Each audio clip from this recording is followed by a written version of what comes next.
પોલીસની ટીમે જમીનના 7/12માં છેડછાડ કરી તે જમીન પોતાની ન હોવા છતાં જમીનનો સાટાકટ લખી આપી આર્થિક ફાયદો મેળવી જમીનના ટાઇટલને નુકસાન પહોંચાડી ગુનાહિત કૃત્ય આચરનાર બેને ઝડપી પાડ્યા હતા।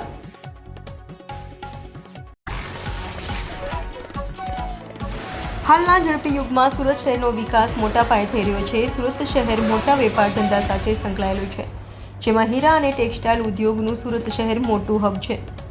સુરતમાં જમીનના કબજા કરવાના અનેક ગુનાઓમાં નોંધાઈ ચૂક્યા છે। ત્યારે રાંદેરના ગોરાટ વિસ્તારમાં રહેતા હરિવર્ધન પટેલ દ્વારા પોતાની જમીન સર્વે નંબર 3371 તેમજ 3382 નામની જમીનમાં 7/12ની નકલમાં છેડછાડ કરી જમીનનો હસમુખ કેશવ પટેલ વગેરેનાઓને વેચાણ આપવાનું નક્કી ખોટું ટાઇટલ ઊભું કરી જમીનના સાટકત ઊભા કરી 90 લાખ રૂપિયા મેળવી જમીન વેચાણના ખોટા MOU સમજૂતી કરાર ઊભા કરી અવેજ પેટે 5 લાખ રૂપિયા સ્વીકારનાર આરોપી ઇબ્રાહિમ હાસન ઇસ્માઇલ તેમજ અહમદ હાસન ઇસ્માઇલ વિરુદ્ધ ક્રાઇમ બ્રાન્ચમાં ગુનો નોંધાયો હતો, જે ફરિયાદના આધારે સુરત ક્રાઇમ બ્રાન્ચની ઇકોસેલની ટીમે બંને આરોપીઓ ઇબ્રાહિમ અને અહમદની ધરપકડ કરી વધુ તપાસ હાથ ધરી છે।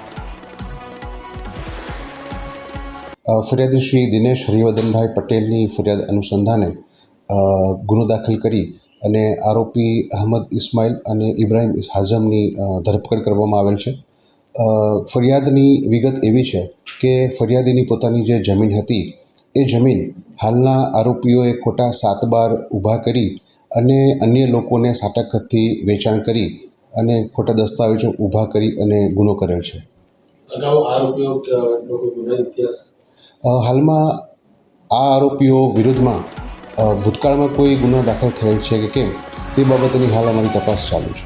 જે જમીન છે તે જમીન ક્યાં આવેલી છે અને કેટલા એકર? જમીન રાંદેરમાં આવેલી છે અને આશરે 5000 ચોરસ મીટર એ જમીન છે।